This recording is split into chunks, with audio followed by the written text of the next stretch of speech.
حبايبي صباح الخير، جمعة مباركة علينا وعليكم يا رب العالمين.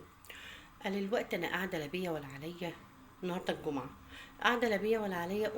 إذ الاقي صاحبتي بتخبط على الباب وبعتلي ايه، نص كيلو لحم. فرنت عليها فبقول لها انت بعتلي لحمة خير؟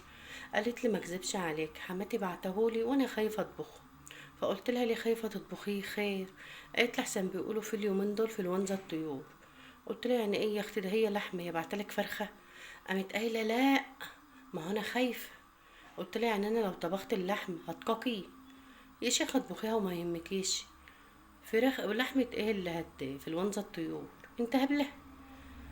قامت قايلة لا لا لا لا لا، انا مش هطبخ، واللحمة جميلة وزي الفل. قلت اسلقها.